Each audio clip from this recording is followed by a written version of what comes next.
Et voilà, vous avez pu voir la petite vidéo de présentation du jeu Papillon qui m'a gentiment été offert par l'éditeur lui-même. Donc, j'ai reçu aussi le petit couteau Papillon. Je vais vous présenter plus en détail quand je vais rapprocher la caméra. Et une petite lettre que je vais vous lire maintenant. Bonjour Sébastien, je vous remercie de votre retour au nom de toute l'équipe Papillon. Vous trouverez ci-joint le jeu de cartes Papillon. Ah ah. Un tuto vidéo maison est disponible sur internet pour chaque manche. Pour y avoir accès, flashez le QR code présent sur la boîte, donc il sera à l'intérieur, présent sur la boîte ou sur certaines cartes. Il vous mènera directement sur notre site et sur les tutos vidéo. Papillon est un jeu de cartes à la fois nouveau et classique. Vous y trouverez les mécaniques du pli, de la suite et de la défausse. Papillon propose aussi d'autres façons de jouer dans la rubrique extra du site. Nous avons concocté quelques exemples. Papillon dispose d'une chaîne YouTube et à présent sur Facebook et sur Instagram. Sa commercialisation se fait via notre site, mais aussi sur Philibert, Amazon très important, et à travers une dizaine de boutiques. Toute l'équipe et moi-même vous souhaitons à vous et aux vôtres de bonnes et heureuses fêtes de fin d'année. Ben vous aussi, je vous les souhaite, ça touche particulièrement. Et passez de bons moments en compagnie de Papillon. Ça, je n'y manquerai pas. N'hésitez pas à nous contacter pour nous faire part de vos expériences de jeu. L'équipe Papillon. Donc voilà, Papillon, c'est un jeu 2 en 1. Il a une partie de cartes bleues, une partie de cartes orange. Donc c'est pour 9 à 99 ans, pour 2 à 5 joueurs, pour des parties de 5 à 60 minutes. La victoire est éphémère avec Papillon. Je vais vous lire ce qui s'y passe à l'arrière. C'est le grand jeu classique de cartes et c'est élu meilleur jeu du système solaire. Rien que ça. Sheldon l'approuve. Alors Papillon, c'est 2 jeux de cartes différents et des parties en 2 manches. Une manche bleue où il faut faire le plus de points possible en faisant des plis. Une manche orange où il faut faire le moins de points possible en faisant des suites. Point papillon bleu moins point papillon orange égale votre score final. Le vainqueur sera celui ou celle qui aura le plus gros score à l'issue des 2 manches. Papillon, c'est aussi la possibilité de jouer au jeu bleu ou au jeu orange. Avec Papillon, vous pourrez aussi lire votre avenir. Donc il y a plein d'interfaces avec ce jeu, c'est vraiment sympa. Un peu à la Oracle. Ou revisiter vos jeux de cartes préférés. Papillon, c'est vous et tout ce que vous aurez l'audace d'imaginer. C'est un jeu de 2020. Fabriqué en France, ça c'est très très important. Le Made in France revient en force depuis quelques années. Je vais rapprocher la caméra et on va découvrir l'intérieur de la boîte ainsi que les cartes. Je m'arrête plus en détail sur le petit couteau Papillon. Vraiment sympathique, c'est avec ça que j'ouvre mes colis dorénavant. Le petit couteau.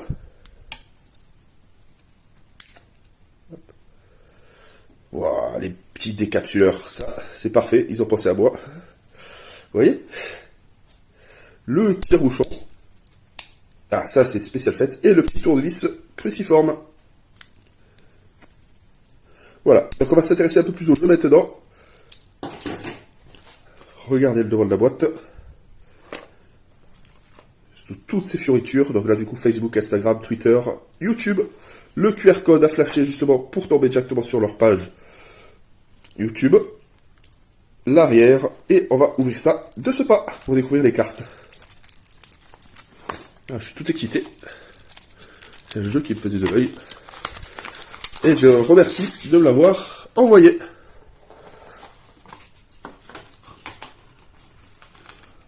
La petite règle. Bon, du moins la petite. Il y a la manche bleue. Ah, ça c'est bien foutu. Donc tout ce qui concerne la manche bleue et la manche orange. Et le petit liseré sur le côté. Une partie de papillon. Voilà, 2 manches 2D. Les 2D, les fameux 2D qu'on trouve là. Le dé bleu, le dé orange. Le QR de code spécifique pour la partie bleue. Et le QR code spécifique pour la partie orange. On va s'intéresser déjà aux cartes bleues.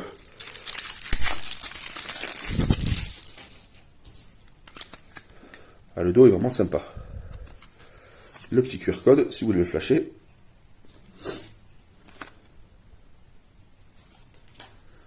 Voilà, donc là c'est le petit boss-bête. Et je vais vous passer les cartes. Le fameux code binaire. L'atome. L'exploration. Le vin. Les illustrations sont juste à tomber par terre.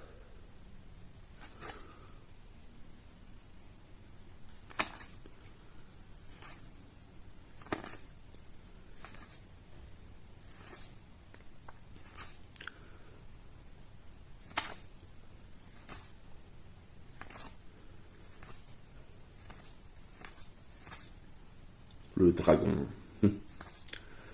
Oh, très sympathique. Hein, on peut faire l'oracle aussi. Multiplier, diviser. Le moins, le plus. Le couteau suisse. Le fameux couteau. Papillon. Le papillon, ça doit être un joker. La chrysalide. Magnifique. La chenille. Le yang. Le yin. Le jour la poisse.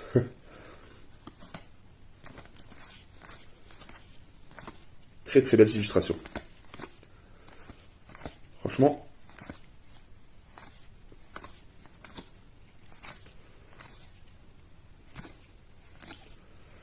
Ah, c'est tout ce qui est chance. Hein. Cercueil de Lévis. Système solaire. Nefertiti et le Moai. Donc ça c'est la partie bleue. On va découvrir maintenant la partie orange parce que ça se fait en deux manches. Une manche où on doit faire des points. Une manche où on doit faire le moins de points possible. Le QR code. Le petit boss-bête de la version orange. Hop, et on repart. Avec... Voilà, c'est les mêmes illustrations, mais avec le dos orange. Voilà, donc il y a deux types de...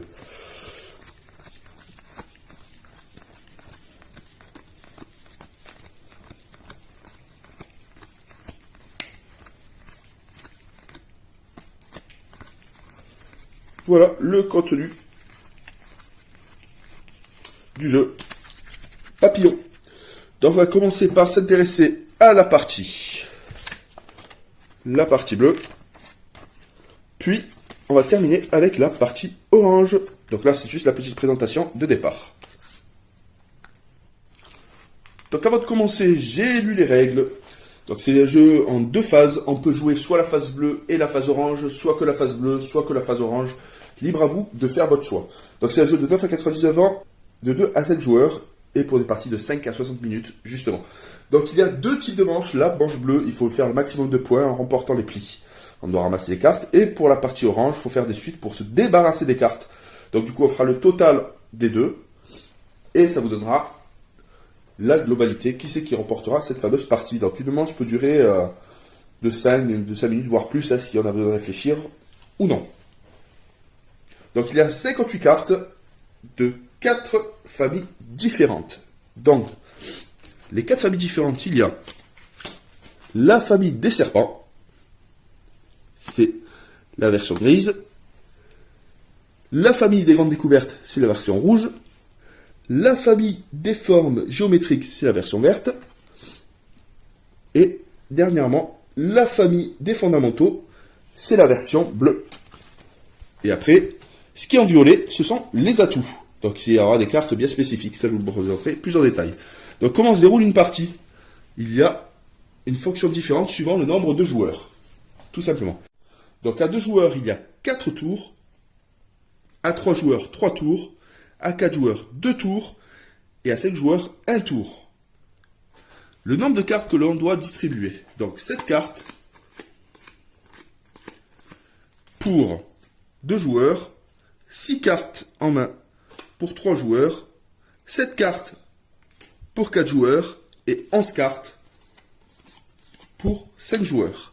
Le nombre de cartes tournées face visible sur le tapis départ, ils seront au nombre de 2. Ça va être l'assiette au nombre de 2 pour 2 joueurs. Au nombre de 4 pour 3 joueurs. Au nombre de 2 pour 4 joueurs. Et un nombre de 3 pour 5 joueurs. On va s'arrêter un peu plus en détail sur les scores. Comment on va remporter des points. Donc chaque atout, chaque carte couleur violette que l'on remporte 10 points. Les cartes 3 remportent 10 points. Il faut avoir les 4. La carte dragon remporte 10 points. La carte couteau suisse permet de copier une carte de 0 à 11. La carte papillon. La carte papillon permet de ramasser toutes les cartes se trouvant sur le tapis. Ça peut être bien ou pas bien. La carte chrysalide, ça permet d'inverser le sens du jeu. Lorsque je joue la chrysalide, on la montre et on la met dans son tas avec ses plis. Hop, 10 points bonus. On change le sens de jeu. Le chat. Si on le chope volontairement, on récupère 30 points. Et à l'inverse, si on le chope par dépit, on perd 30 points. Et ensuite, si on arrive à combiner les deux, le yin et le yang, ça vous rapporte 30 points. Donc, comment se déroule une partie? Notre assiette a 2 joueurs, admettons 9 et 2. La première possibilité, c'est de ramasser un pli, par exemple, en mettant une carte de même valeur pour pouvoir récupérer la carte en fonction. Deuxième possibilité, hop, je remets cette carte, il est possible de cumuler. Donc là, par exemple, j'ai un 9 et un 2. Je peux additionner les deux et poser la carte 11 pour pouvoir récupérer le pli. Et troisième possibilité, je sélectionne l'opération 9-2 et je mets la valeur, automatiquement je dois la récupérer dans ma main. 7. Et là, je récupère le pli. Donc sur ce pli-là, ce qui est intéressant, c'est que je récupère 10 points. Donc ça, on le fait sur 4 tours à 2 joueurs, sur 3 tours à 3 joueurs, sur 2 tours à 4 joueurs, et un seul et unique tour à 5 joueurs. Donc ça peut aller très vite. Pour désigner le premier joueur, c'est très simple, on lance les dés.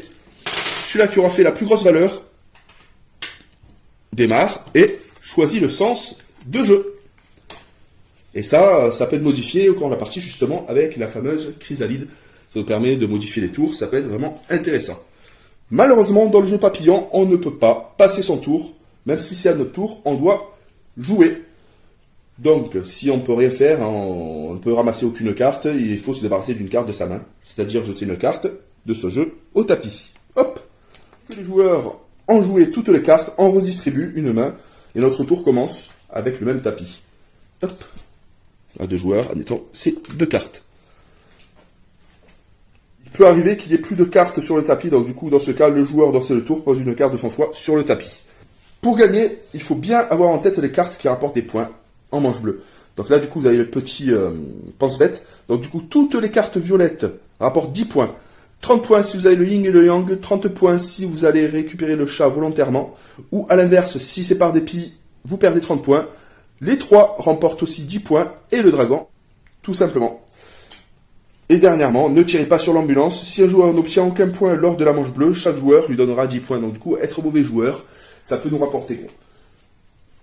Voilà pour la partie bleue, tout simplement. Et à l'inverse, donc là, dans la partie bleue, on va devoir faire des plis et maximiser les points. Les points importants, comme j'ai expliqué, c'est les cartes violettes à tout.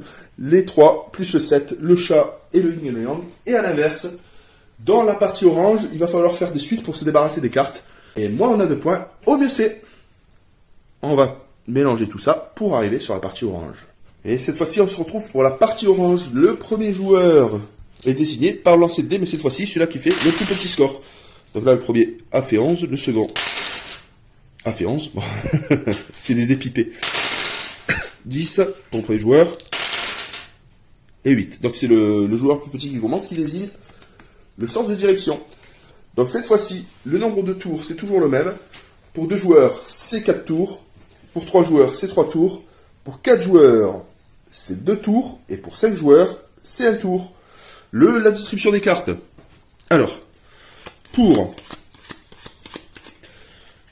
2 joueurs, c'est 7 cartes. Pour 3 joueurs, c'est 6 cartes. Pour 4 joueurs, c'est 7 cartes. Et pour 5 joueurs, c'est 11 cartes. Mais il y a une petite fioriture dans la partie orange. La partie orange, le sabot bleu constituera la pioche. Donc à 2 joueurs, on ne met pas de carte face retournée. À 3 joueurs, on met 2 cartes oranges face retournée sur la pioche bleue. À 4 joueurs, 0. Et à 5 joueurs, une seule. Dans n'importe quel cas, on démarre avec un pli de 2 cartes. Donc là, du coup, vous avez le 5 et le 6. On va devoir faire une suite. Donc, les possibilités sont assez importantes. Donc, par rapport à la suite, de 5 et de 6, un exemple, on va pouvoir mettre une carte de valeur inférieure. On va pouvoir mettre une carte de valeur supérieure. On va pouvoir mettre une carte de même valeur.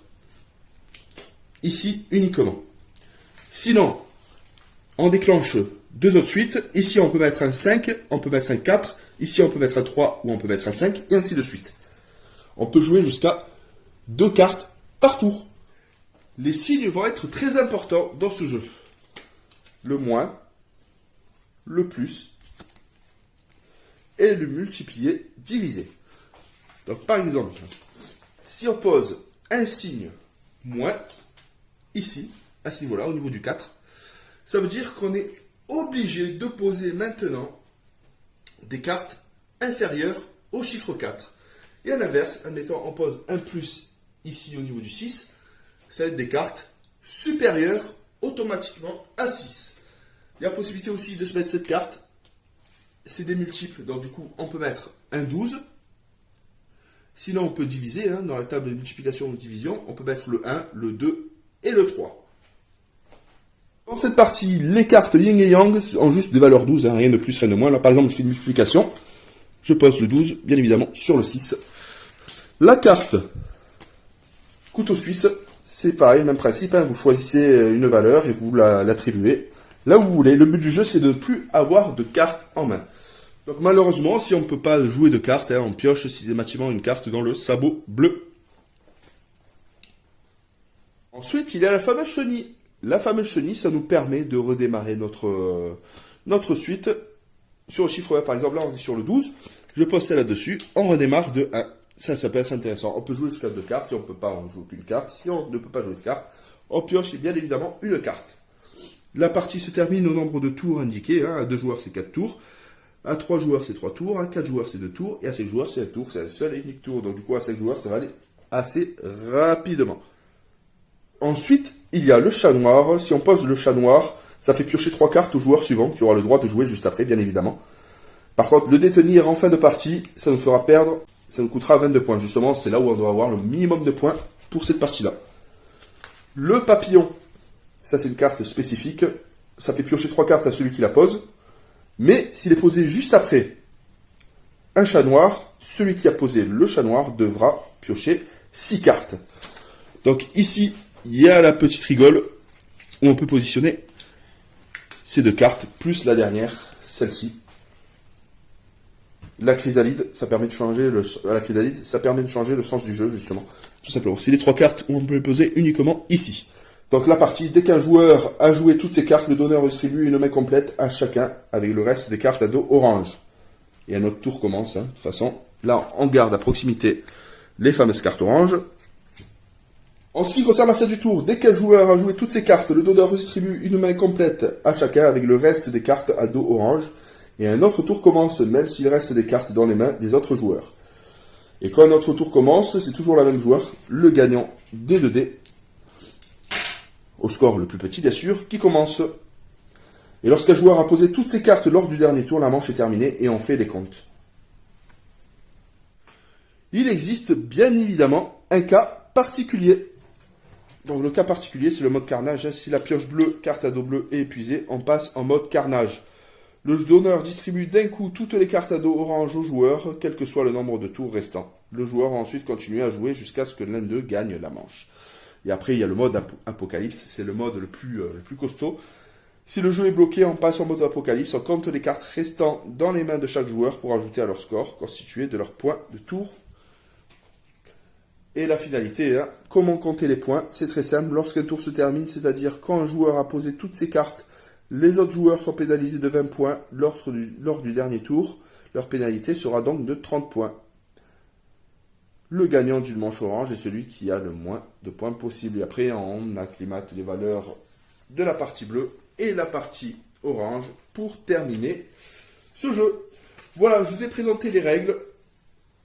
Et on se retrouve pour une partie test, bien évidemment, dans une prochaine vidéo. J'espère que vous avez apprécié cette petite vidéo. Allez voir quand même.